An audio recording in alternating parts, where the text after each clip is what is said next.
दर्शक बंधु आमे वर्तमान पहुंची जाइछु एक नूतन वीडियो शूट करने गंडू भाई फार्म हाउस रे जोटी सी कुकुड़ा चाष करी भल रोजगार कर दर्शक बंधु आज तांको सहित पूरा विश्लेषण करी आलोचना करवा से केमिति कौन चाष करी गुजराणा मेंटाउछंती एठी केते लेबर अछंती कौन सबु किछि डिटेल्स रे कथा हेबा चलतु जीवा तांको साथ परिचय कराइबा। नमस्कार दर्शक बंधु मु सुनील आपण मानक स्वागत करछि एक नूतन वीडियो रे। वर्तमान आमे अछु खोर्धा जिला बेगुनिया ब्लॉक परिछळ ग्राम रे जड़े भाई आम सागर अच्छा आसतु सागर कथा हाँ कुकुड़ा चाष विषय रे। भाई नमस्कार आम यूट्यूब चैनल को स्वागत। आपण ना और परिचय? मो ना बुधराम देगी आउ एतिकी टका खर्च हो 3 लाख टका घरस तापरे कुकुड़ा को दिया जाउची दाना पानी मेडिसिन दिया जाउची आउ केमिति सुस्थ रहउछथि केमिति औषध दिया जाउची सेडा पे आपन को मु देख प्रथमे कहंदो आपण एठी केते दिन रहिले माने एठी अछंती केबेटू?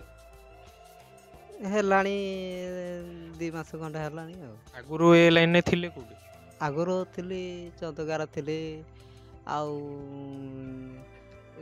गुड़ीबारे पाख हमर ए जो दौड़ुआर थिली ए सब जगार थिली मु काम करी करी एमती परिस्थिति अच्छी बोली कि आमे काम करी करी आसिलु किंतु 2 पैसा किए भी देलानी सेठू बाध्य माने जी खाइया को देलानी किए पैसा पतर देलानी एमती असुविधा अच्छी आउ मो आई तो मरीगला ठारू मो मन माने किछि मुंड भी काम दौनी आउ सेति हेल्ले भी जोटी काम करछि मु सब काम जाने किंतु रंग मिस्त्री सब काम करी करी आसीछि गैरेज काम भी करी आसीछि आउ एवं आउ कुकुड़ा चाष भी करी आसीछि माछ चाष भी मु करी आसीछि। आउ कुकुड़ा चाष रे केते दिन कोडी काम करछन केते वर्ष आपन अभिज्ञता एक्सपीरियंस? 9 वर्ष। 9 वर्ष। एठी जो हमर कुकुड़ा छडाइछि ब्रॉयलर ना आउ किछि? ब्रॉयलर। केते छडाइछि कुकुड़ा? 3700। 3700 ताहले अंकु छडाबार केते दिन हे गेला? छडाबार बे 21 दिन हे गेला आउ ये केते दिन हेले माने बिक्री होया पई हे जी? ए माने हला को 35 दिन 36 दिन हबो आउ 36 दिन हे जो। एटा कंपनी शायद छड़ाई छै ना माने आप निजे छाड़ी छै? ना नहीं एटा कंपनी तरफ रो माने छड़ाई छै। को कंपनी? एटा हमर सुगुणा हां सुगुणा। आउ कहबे कुकुडार माने किछि आधर समस्या देखा जे रोग कुकुडा को होला किछि तांको ठंडा ज्वर ए भलिया ता विषय विभिन्न प्रकार औषध अच्छी किंतु आपको देखे दूची औषध जो झाड़ा औषध सकाळे जो झाड़ा औषध जदि हुए टे देखांदु एटा को औषध एटा झाड़ा औषध झाड़ा जदि हेबो देहकर एटा 8 टीपी एमएल देले सकाळे थरे आउ संदाळू थरे 8 टीपी एमएल माने 20 एमएल 20 एमएल 80 एमएल दिया जाउची देले कुकुडांकर भल आ झाड़ा फाड़ा माने भल रहिबे आउ को औषध अछि आउ किछ औषध एटा तांको देह पई कैमरा उठी देखेबे मेडिसिन एटा तांकर देह पई जो सुस्थ रहिया पई माने विटामिन टा तांकर सुस्थ रहिया पई आकु केमती दियंदी? आकु दिया दउची माने 20 एमएल को जदि आमर पानी माने गोटे गांगला रे जदि हबो ताले 20 एमएल को 40 एमएल दिया जाउची ताले प्रति 5 रु 6 लीटर रे 20 एमएल 20 एमएल केते दिन सप्ताह को केते थर ना मास को केते थर दिया जाय? सप्ताह को दिया जाए। सप्ताह को केते थर? ଏମିତି 7-8 ମାନେ 15 ଦିନ ପର୍ଯ୍ୟନ୍ତ ଦିଆଯାଏ କିନ୍ତୁ ଆଉ ତାପରେ ଆଉ ଦିଆଯାଏନି। ତାପରେ ବଡ଼ ହେଲା ବେଳକୁ ତାଙ୍କର ଦହି ପାଣି ଦିଆଯାଏ। ଦହି ପାଣି ତାପରେ ଆଖିରେ ସ୍ପ୍ରେ ମରା ହବ। ସବୁ ପ୍ରକାର ଏମିତି ଅଛି। ମାନେ ସ୍ପ୍ରେ ମରା ହବ, ଇଏ ହବ, ଘଣ୍ଟାଙ୍ଗୁଟି ହବ, ସବୁ ହବ। ତାଙ୍କର କୁକୁଡ଼ାଙ୍କର ଦାନା ତାଙ୍କର ସାନ ବେଳକୁ ଖାଇବେ ମାନେ ଅଧ କିଲୋ ଖଣ୍ଡେ ମାନେ ଖାଇବେ, କମ୍ ଖାଇବେ। ଏମିତି ଗୋଟେ ବସ୍ତା ଖଣ୍ଡେ 50 କିଲୋ ଖଣ୍ଡେ ଯାଉଛି ଛୋଟ ବେଳକୁ। ବଡ଼ ହେଲା ବେଳକୁ ତାଙ୍କର 3 ବସ୍ତା ଯାଉଛି। ଦାନା ରେଗୁଲାର ଦିଆ ହଉଛି?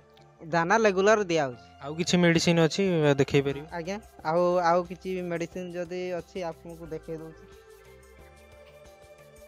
ଏଇଟା କ'ଣ? ଏଇଟା ହଉଛି ତାଙ୍କର ଇଏ ମାନେ ଏଇ ଯୋଉ ପାଣିରେ ଯୋଉ ମିଶିବ, ଏ ଯୋଉ କ'ଣ କହନ୍ତି, ଏଇଟା ଦେହ ପାଇଁ ସୁସ୍ଥ ରହିବା ପାଇଁ ଆଉ। ହଁ, ମରିବେନି ଆଉ। ଆଉ କିଛି ଅଛି? ଆଉ କିଛି ଅଛି ଆପଣଙ୍କୁ ଦେଖେଇ ଦଉଛି। ଏହା କେଉଁଥିପାଇଁ? ଏଇଟା କ'ଣ? ଏଇଟା ଆଜ୍ଞା ଏଇଟା ଅଲଗା। ଏଇଟା ମାନେ ଇଏ ଭିଟାମିନ୍ ଭିଟାମିନ୍। ହଁ, ଏଇଟା ଅଲଗା ଔଷଧ। ଏଇଟା ମାନେ ସୁସ୍ଥ ରହିବ, ମାନେ ବଢ଼ିବେ, ଜଲ୍ଦି ବଢ଼ିବେ ଆଉ। ସେଇଥିପାଇଁ ଏଇଟା କେତେ ବି ଦିଆଯାଉଛି? ଏଇଟା 40 ml ଦିଆଯାଉଛି। 40 ml ସପ୍ତାହକୁ ନା ମାସକୁ? ସପ୍ତାହକୁ ଥରେ? କେତେ ଥର ଦିଆହବ? ସପ୍ତାହକୁ ଥରେ, ଏମିତି 11-12 ଦିନ, ତାପରେ ବନ୍ଦ କରାଯାଉଛି। ଦର୍ଶକ ବନ୍ଧୁ ଦେଖିପାରୁଥିବେ ମେଡିସିନ। କ୍ୟାମେରାମ୍ୟାନଙ୍କୁ ବି ଜୁମ୍ କରିବେ, ପାଖକୁ ଟିକେ ଆଣି ଦେଖେଇଦେବେ। ଦେଖିପାରୁଥିବେ, ଭାଇକୁ ବୁଝେଇ କହିଲେ।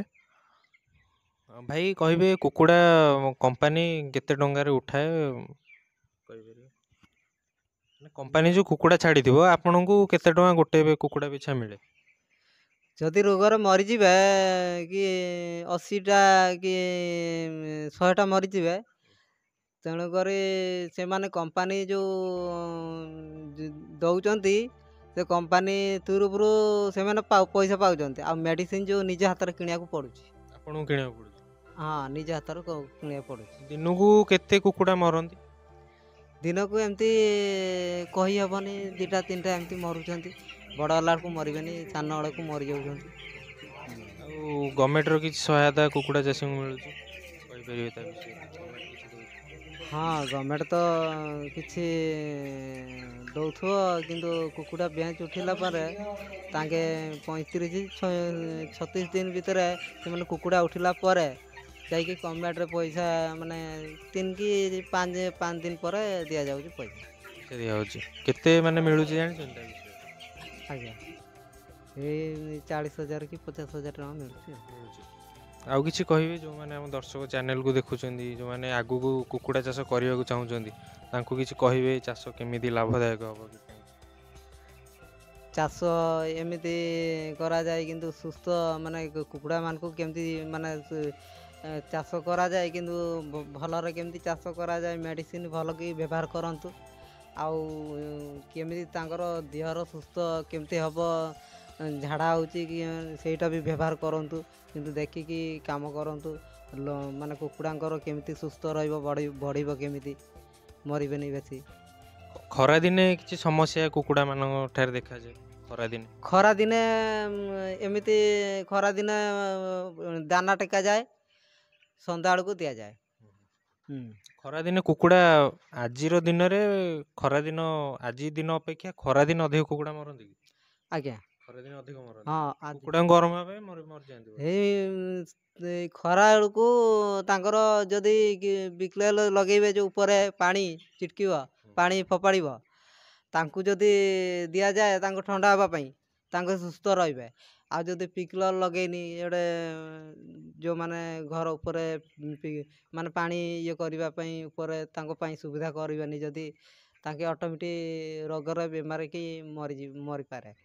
କିନ୍ତୁ ତାଙ୍କ ପାଇଁ ଅଛି ନଡ଼ା ଅଛି ଆଉ ତାଙ୍କ ପାଇଁ ପାଣି ଉପରେ ଚାଲିବ ଆଉ ତାଙ୍କ ପାଇଁ ସବୁ ମାନେ ଭଲରେ କିନ୍ତୁ ତାଙ୍କ ପାଇଁ ଖରା ଦିନ ବେଳକୁ ଯେତେବେଳେ ଅଧିକା ଖରା ହେଇଯାଏ କୁକୁଡ଼ାମାନେ ବେଶୀ ଦାନା ଖାଇବେନି କାହିଁକି କହିଲ ସେମାନେ ଦିନ ବେଳକୁ ମାନେ ସକାଳେ 7ଟା ବେଳକୁ ଟେକା ହେଇଯିବ ସନ୍ଧ୍ୟା ବେଳକୁ ଦିଆଯିବ। କୁକୁଡ଼ା କହିପାରିବେ ଶେଷ ପ୍ରଶ୍ନ ରହିବ ଆପଣଙ୍କୁ କୁକୁଡ଼ାରେ ଗୋଟେ ଲୋକ ଯଦି କେତେ ଟଙ୍କା ଇନକମ୍ କରିପାରିବ ବା ତାର ଲାଭ କେତେ ହେଇପାରିବ କେତେ ଏଇ ଯେଉଁ କୁକୁଡ଼ା ଆପଣ ଛାଡ଼ିଛନ୍ତି କେତେ ଟଙ୍କା ଲାଭ ହେଇପାରିବ ଗୋଟେ ଆନୁମାନିକ କହିପାରିବେ? ଅନୁମାନ ତ ମୁଁ କିନ୍ତୁ କହିପାରୁନି ସେମାନେ ଯେଉଁ କମ୍ପାନୀ ତରଫରୁ ନେଉଛନ୍ତି ତଥାପି ଆପଣଙ୍କ ଅଭିଜ୍ଞତାରେ କେତେ ଟଙ୍କା ଲାଭ ହେଇପାରିବ ଏଇ ଯେଉଁ କୁକୁଡ଼ା ଛଡ଼ା ହେଇଛି ଏତିକି ଟଙ୍କା କେତେ ଟଙ୍କା ଲାଭ ହେଇପାରିବ? ଲକ୍ଷେ ପରେ ହେଇଥିବ ଆଉ ଲାଭ ଗୋଟେ ବ୍ୟାଚରେ ଲକ୍ଷେ ଟଙ୍କା 1.5 ଲକ୍ଷ ଭଳିଆ ଲାଭ ହେଇପାରିବ। ଆଜ୍ଞା।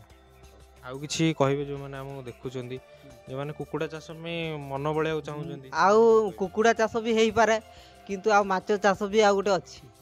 ହଁ ମାଛ ଚାଷ ବି ମାନେ କେମିତି କରାଯାଉଛି ତାଙ୍କୁ 3 ପ୍ରକାର ଦାନା ଅଛି ଯେଉଁ ଚୋକଡ଼ ଦାନା ଗୁଡ଼ା ସବୁ ଗୁଡ଼େଇକି ଯେଉଁ ଗୋଟେ ଜରିରେ ତାକୁ ଫେଣ୍ଟେଇ ଦେଇକି ଟିକେ ବାଉଁଶ ଦେଇକି ତାକୁ ଆଳୁ ଅଖାରେ ଭର୍ତ୍ତି କରାଯିବ ତାପରେ ଯାଇକି ଲମ୍ବେଇକି ତାଙ୍କୁ ଛଡ଼ା ହେବ। ଏଇ ଯେଉଁ ଆମର କୁକୁଡ଼ା ଯେଉଁ ମଳ ରହୁଛି ସେଗୁଡ଼ା ତାକୁ ବି ୟୁଜ୍ କଲେ ହେବ?